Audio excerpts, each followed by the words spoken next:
Greetings and salutations, everyone. I do hope everyone is still doing well, and welcome to this early morning, middle of the night bonus upload. Before we jump into it, a couple quick links. As many of you know, I rely on Patreon, PayPal, channel membership, and the merch to help the channel to continue to grow and go. Links to Patreon, PayPal, and channel membership is in the description below. Merch displayed directly under the video. Also, Dogman, Frightening Encounters, Volume 1 through 3, the audiobook versions. They were written and researched by Tom Lyons, narrated and produced by me, Jeff Nadolny. Those audiobooks are available on Audible, Amazon, and iTunes, links to which are also in the description as well. And finally, last but definitely not least, if you'd really like to help support the channel to continue to grow and go, simply subscribe. It doesn't cost a cent. Click that like button, takes half a second. If you don't want to miss out on any of the informative uploads that I put out daily, click the bell icon, and folks, please leave a comment and share the video. Why? Well, because all of these things really do help this channel to continue to grow and go. They definitely do matter, and they are appreciated. And with that, I have taken far too much of your time. Let's jump in to this early morning, middle of the night bonus upload, shall we? Today's first part of the upload. I used to play in an old phone booth at my aunt and uncle's house. This is definitely where the encounters started, although I can't say how, as I have no memory of what I did while inside the phone booth. It was an old wooden thing, like you'd find at the back of a bar or something. I later found out it was from an old Chicago train station that had gotten torn down. So the first encounter I recall was in 1985 or 1986. I was 7 or 8. It was summertime, late in the day, so around dusk. Not full daylight, but not dark out yet. I was in the front yard playing catch with my cousin, and a ball went past me and down the side of the house into the back. The yard was surrounded by a chain-link fence that separated the yard from an old overgrown alley that was used as a road at one point. When I went to retrieve the ball, I noticed some rustling in the brush. I'm thinking it was a cat or a squirrel or something. And as I got closer, I noticed something was moving very close to the fence. I thought at first it was a man. It was as big as a man, but covered in brownish hair. From what I could see, its head was canine, snout, ears, etc., but it had human-like hands. I couldn't really see the lower half of its body due to the weeds and grass. It appeared to be injured in some way, the way it was moving. It was using the fence to drag its way down the alley, hand over hand, just pulling itself. I stood and watched for what seemed like a long time, but in reality was probably only a minute or two before running back to my cousin. I told him that I had seen a monster in the alley. We excitedly talked about it before getting up the courage to head back and take a look. By the time we got back out there, it was gone, leaving no trace other than the smashed down grass. I didn't think about it again for a long time. Fast forward to sophomore year in high school, so 1994, I'm 16. I get home and head to my bedroom to take a nap. I was meeting some friends back at school later to see a football game or something like that. So I wake up and it's dark in my room.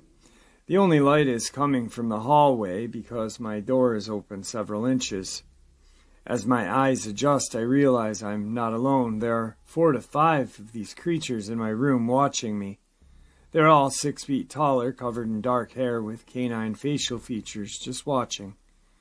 They don't move toward me. They don't communicate, nothing. I think to myself I must be dreaming. I lie there for a bit, squeezing my eyes closed, and when I reopen them, the creatures are gone. I convince myself it was a dream and go about my night. Next time it happens is 2005. I'm 27. Sometimes at work, some friends would meet up at a local restaurant for drinks and food. I didn't work that night, so my boyfriend and I headed up to meet them. Nothing out of the ordinary had happened.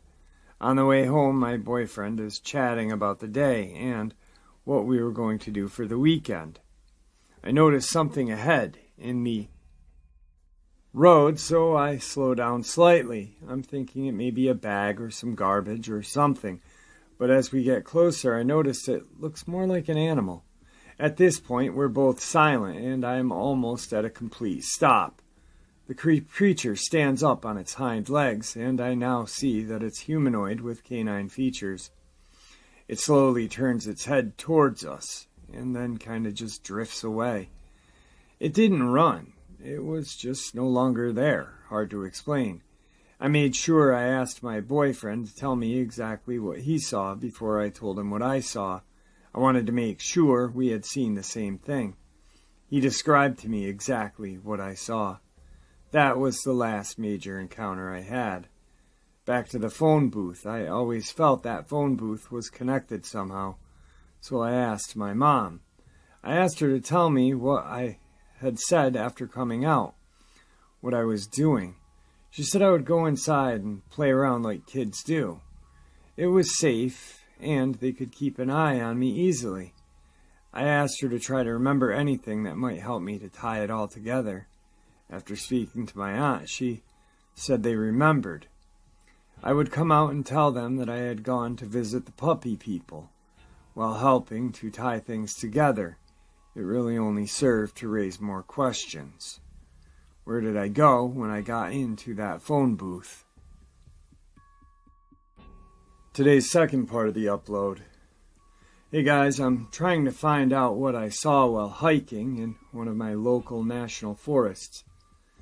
About a month ago, I was hiking off trail during the day, enjoying the spring weather, listening to the wind blow through the leaves, birds chirping, squirrels running across the bark, jumping from limb to limb. As I ventured deeper into the forest, off trail, of course, everything seemed to stop. Complete silence. No more birds, no more squirrels. I know silence in the wood is no good, so I start to examine my surroundings. As I do this, I get the feeling that I am being watched, and I get goosebumps from head to toe. Then I see it. I wish I could say more of it, but I knew no name for what I saw.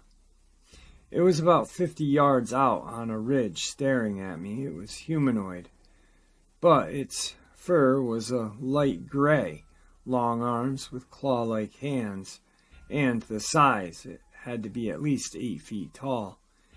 It stood staring at me. I was frozen in fear. Finally, after a few moments, without taking my eye off the creature, I drew my pistol.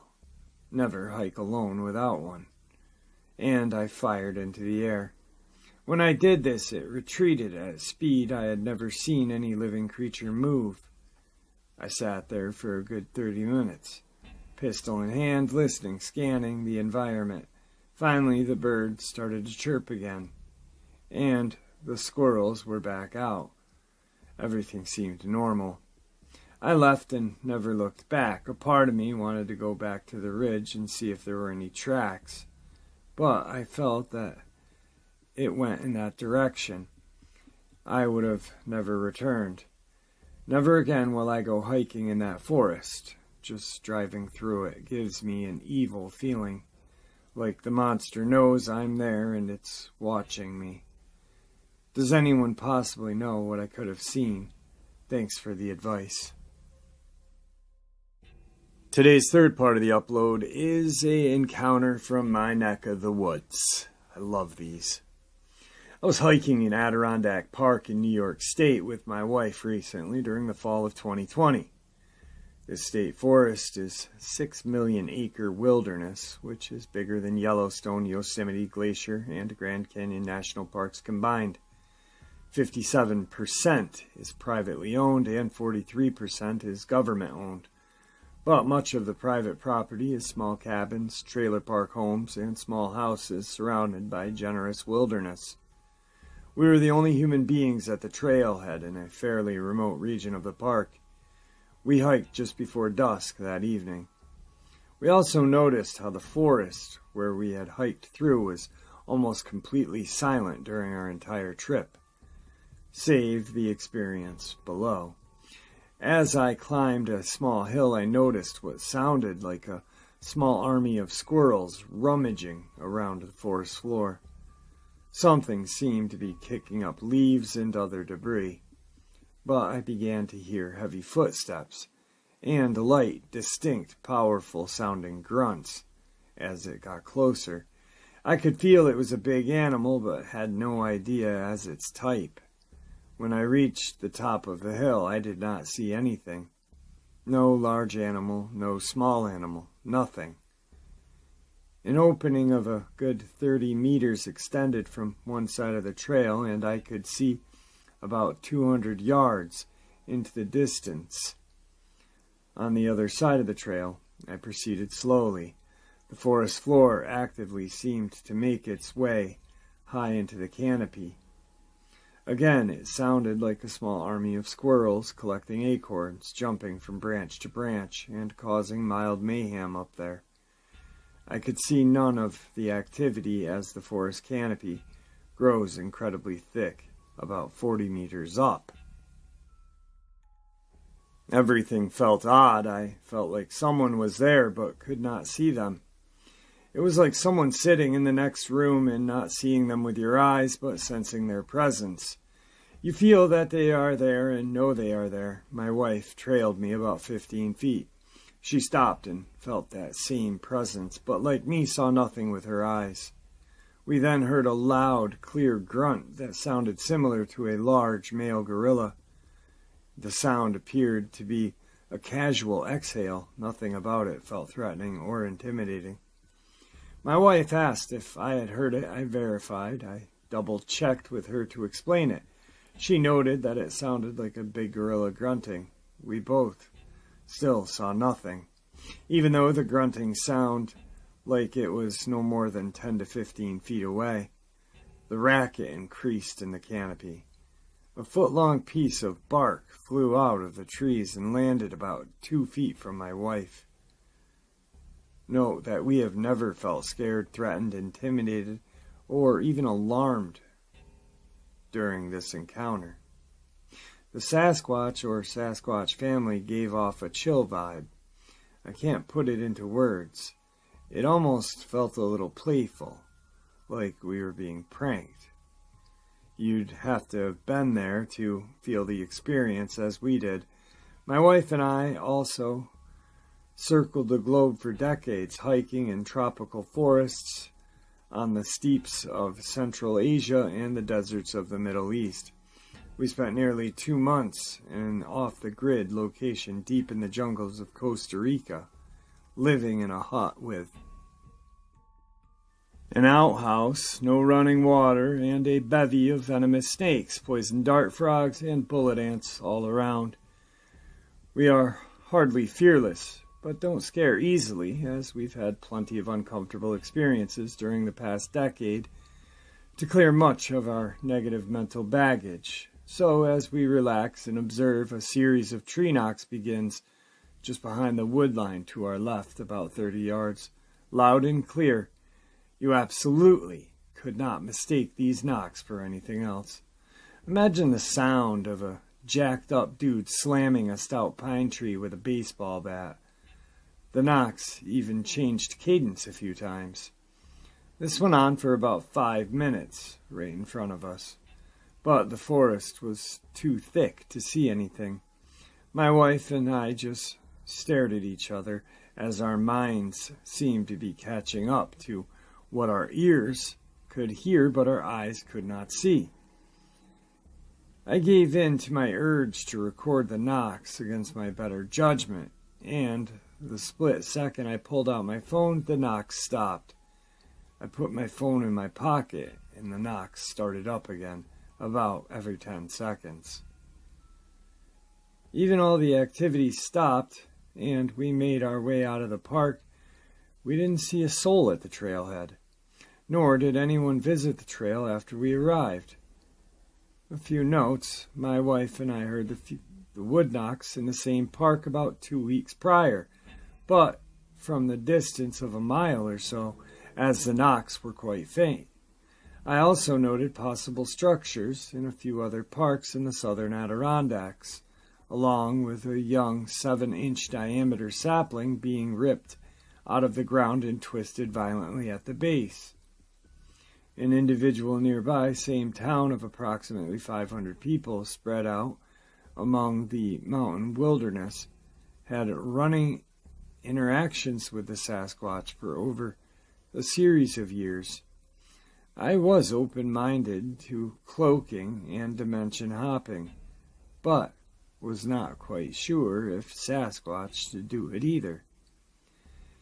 Hearing what sounded like a 500-pound silverback gorilla grunting within 10 feet away from you without seeing a darn thing quickly convinced us otherwise, let alone the bizarre behavior in the canopy. Today's fourth part of the upload. An ungodly-looking creature created havoc among the local God-fearing Amish community. Witnesses described the creature as a foundling, the size of a good heifer, gray in color with a white mane. It had tiger-like fangs with curved horns like a billy goat. It ran upright on long legs and had a long, grisly claws. In one incident, the creature sent a team of horses and 2 brothers flying when it approached the hay wagon. The following day, a man was cutting weeds on his farm about 5 miles from the previous incident when he heard a fierce roar and turned to see a monster with 3 horns and a tail charging in his direction. He raised his sickle to defend himself, only to have the implement ripped from his hands. At that point, the man wisely decided to turn both cheeks to the monster and escape as fast as he could run. A day later, a woman was feeding poultry on the farm, midway between the 2 earlier incidences, when she heard a commotion and turned to see the creature in the act of snatching a goose in each of its arms. She bravely ran toward the thing, waving her apron. The woman managed to recover one of the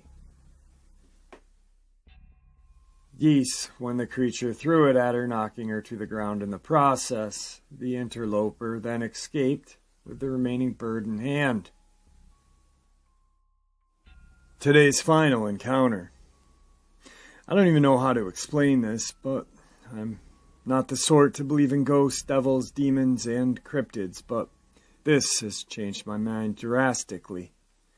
I live in the United Kingdom, and I live in the countryside. I live on a moderately busy lane and have loads of fields behind my home. 5 minutes up the road, there's a hill. It's called Cole Peak, changed for privacy reasons, in Gloucestershire. It's about 6 fields away from my house and a 5-minute walk from the road. Myself and 2 mates go to the peak that overlooks our town, and you can see the Severn Bridge and a place called Stone House. They smoke weed, but I don't, so I can't blame it on the weed. We sat at the top for a good hour chilling. We decided to go home. It was around 2 in the morning. They walk the roadway as it leads to town, where they live, and I decided to walk the field way, as I didn't want to walk down the road on my own after my mates turned off. So, to get to the fields, you have to walk through a little forest for around 1 to 2 minutes. It was pitch black, moon shining bright, stars in the sky. As I said before, I don't get scared, so I wasn't really bothered. I got around 2/3 through the forest when I started hearing sticks cracking to my left, as if someone was walking heavily. I just glanced over and presumed it to be a fox or a badger. I get toward the gate and open it. It leads into the fields that led to my house. I close the gate and start walking, and that's when I heard something I will never forget. It sounded like the Minecraft creeper, but a lot more deeper sounding and bigger. I turned around on the path and I could see this thing, around 6 feet tall and skinny. Head shaped like a dog that had horns. I thought my eyes were playing tricks on me, so I just stood there watching it, hoping it would vanish. Well, to my surprise, after 5 seconds, it started to walk slowly closer and closer until it got to the gate. It was like it didn't know what to expect, just standing there. I was sweating. I had red vision, and I thought I was going to have an anxiety attack. I slowly walked across the field, trying to figure out what the hell it was. I looked back halfway across the field, and it was gone. Sigh of relief. I could finally calm down and just take a nice walk home. Well, that's what I was hoping for. I was in the last field from my house. House was in view. I knew all I had to do was jump over my fence, and I was in my garden. I got to the fence, hopped over. I felt safe and secure. I was walking across my garden to get to the back door, and behind me my drive light came on. Now, this light only comes on if it detects motion, or it's really windy and a branch sways in front of it. It was not windy, nor did I walk past it. All of a sudden, I had this fear of getting snatched, so I quickly ran to the back door and opened it, and ran to my attic converted bedroom. My skylight window looks up over my drive where the light came on, and I stood on my bed and looked out the window. That's when I saw this werewolf-looking thing, standing there sniffing around the cars. It wasn't a dog. It was not small enough to be a badger or a fox. It was not a cow or anything like that. I got into bed and just watched movies till the sun came up, and slept then. Ever since then, I never look out my window at night, and never walk through those fields. And there you have it, folks. I do hope you all enjoyed this early morning, middle of the night bonus as much as I enjoyed sharing it with you. I'd like to thank you all for supporting the channel. After all, it is your support that helps the channel to continue to grow and go, and what gives us all a place and a chance to share our experiences and theories judgment-free. Everyone is simply treated with the respect that we deserve. Please, everyone, stay safe, happy, healthy, and ever vigilant, keeping an eye on our children, pets, family, and friends. These creatures are real. These events have happened. Share this information with those you love and care about, and it may just help save their lives someday. Until next time, never stop asking questions, never stop searching for the truth, and God bless you all.